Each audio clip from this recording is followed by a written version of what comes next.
Hey collectors, Anthony from HNE here, and today we are going to check out Transformers Legacy Elita-1. Elita-1, formerly known as Ariel, is the leader of the female Autobots in Cybertron, second in command to Optimus Prime and equal to that of Ultra Magnus and Jazz. Elita's strike force is, in some continuities, able to combine to form the combiner Orthia. When we get back, we will check out this First Lady of Cybertron.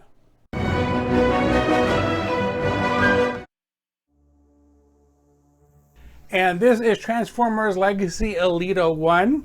And you're probably asking yourself, didn't we have a Elita like in the last series for War of Cybertron? Yes. But so many people complained about the reuse of the Paradron Medic mold into RC and Elita-1 that they figured, hey, let's take another stab at it using a mold that is obviously meant for Minerva. So here we go. But actually this is a little bit better, a little less shell forming, but not by much. And if you didn't want your Elita and your RC to look the same, this solves the problem with the RC from Studio Series 86, and then of course this Legacy Elita. So before we look at her, let's take a look at her box, and it's the typical Legacy box. Here's a picture of her alt mode on the front. The different looks of her. This is like kind of a close up of her face here, and back here with a QR code so you can look up her bio. Typical side here, and no covering here, but they use plastic tabs to keep the figure in, so you win some, you lose some, I guess. But there's instructions and the don't hurt yourself paper as always.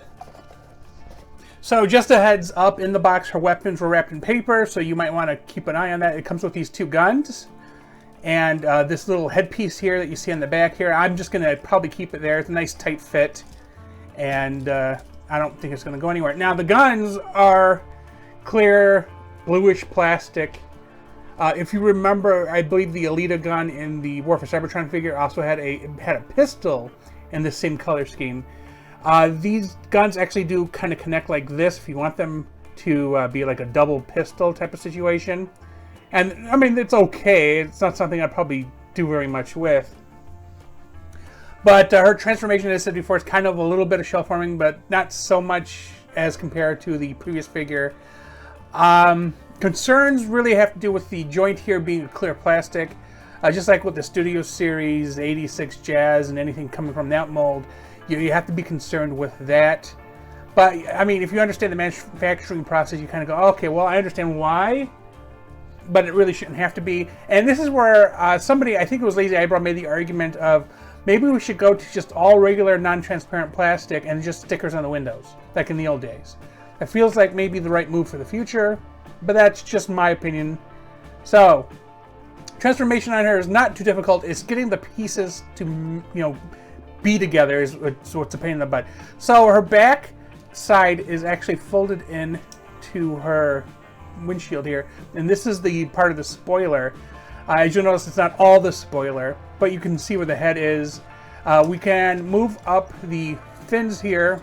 Actually, they kind of slide back and go up, and then we pull this piece out. And we can do it like this, and kind of just slide them backwards. And they tab in. There's a tab in front of both of these fenders. And go ahead and do that. And that's pretty much done. You just have to make sure the joint is all the way in, otherwise you'll get a little gap. It's pretty good for that right now. And we're going to pull this forward a little bit. You can kind of see where we're going. Let's move down to the legs. So the legs, pull these pieces up. These are actually the sides of the spoiler. I don't know if you can tell, but yeah, that is the sides of the spoiler. Her legs kind of accordion out, and they do clip together. There are these tabs here. You slide them in, and they kind of help keep the back end aligned. Now, they may come apart as you put this thing together because you're going to have to get the tabs from here into here. And as you saw, I did move the waist 180 degrees. So while we're working on that, we're going to switch the arms around and make sure that these pieces are out. So we're just going to move the arms 90 degrees. These pieces are filling gaps here. Now, here's where I go, well, I guess you can kind of go two ways. You can either fill in her arms and connect everything, or you can connect everything, then fill in her arms. I'm going to try the approach of, let's see if I can get all this lined up before I put her arms in, because her arms are weird. Because if you have the Legacy Astro Train, they kind of do the same thing with her panels. And I don't know how I feel about it. So we're just going to start clipping things in, moving things back. We're trying to fill in the gaps here. And I've had a problem with trying to get this piece into here. And I'm kind of hoping that since I'm on camera... Oh, well, there goes. Damn. Every single time. And when I'm on camera, it just works perfectly. Let's see if I can get that type of luck here on this one. Oh, well, there we go. And you can already tell we're pretty much done. Like, we just have to get this front piece into place. And then line her arms up. And you have to make sure the waist is straight. Otherwise, this is going to be a pain in the butt. But her elbow kind of just connects into here. And then this piece here by her wrist is clipped in. Again, as I said, kind of Blitzwing style. If you have the figure, you know exactly what I'm talking about. And I don't know how to explain it. It's like this piece clips in, but it doesn't feel like it's meant to do anything but cover up the gap. So, like, I don't know how to explain it. There should be, like, I kind of wish there was a peg or something that the hand could hold on to. I feel like it would have been better execution of it. But it will keep going here. Elbow in here. Try to fill in the gap there. And kind of just fill this in. And reminds me of the Inspector Gadget mobile. I don't know if anybody else sees that. Try to fill in the gap, straighten out the arm. Because as you see, it also fills out the top a little bit, and it kind of gives her a little hit of her own color. The last thing you do afterwards, though, is once you make sure that everything's picked back in, is fold in the feet to kind of cover up that back end. And if you do it right, this piece won't pop off, but because I am me, the piece popped off. Okay, there we go. So here it is from the top. Now, this piece is pretty hard in there. So as I said, I'm probably just going to keep it in there. But it's supposed to remember like an episode of Transformers where Elita pops her head out of her vehicle mode to talk to Optimus. So that's kind of where the reference is for it.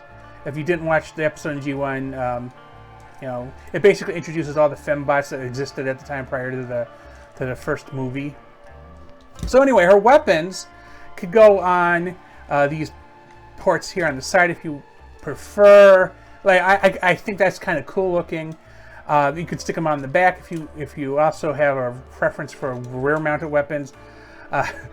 This is the time where you go, hey, I got those weaponizers slash mold or fossilizers slash what do they call the other ones? The modulators. Like you could just like this is 1, 2, 3, 4, 5, 6, 7, 8, 9, 10, and then this one if you count it 11. 5mm peg slot holes that you can just apply things to. I cannot see, like, I clearly know from looking that the piece here isn't perfectly lined up because the wheels don't necessarily want to turn. I don't know how well you can see that. So maybe there's a secret here I'm not getting. As you press this in and you kind of get everything to line up, but I still have like her chest is kind of just dragging on the ground. So that's something to keep an eye on. If you figure it out, let me know in the comments. Like, what did I do wrong? I hate the instructions it has produced. I mean, sometimes they're colored well enough where I can see them, see the differences and changes, but other times not so much. So I'm obviously off at some point, but if you're really good at troubleshooting, they say, again, let me know in the comments. Otherwise, I mean, she's pretty nifty. It's just an alternate take on her mode, but again, this is based off of Minerva from the Master Force series, so yeah, if you're into Master Force, sure, but otherwise, I mean, this take on Elita is actually pretty serviceable. Not quite G1 accurate, but it's a G1 take on the design, so that's what I appreciate. I get it. She was made to be Minerva from Master Force. I am okay with the decision because it makes her different enough from the War for Cybertron mold where she does not look like RC's twin. I do not understand why the Bayverse toy line, then Generations toy line, decided they must share a mold with RC and in another case also with Chromia. I understand the economics, just not the design philosophy. With that said, tell me in the comments your thoughts on this action figure. Did you get it and how was your experience with it? Thanks for watching, and please remember to like and subscribe.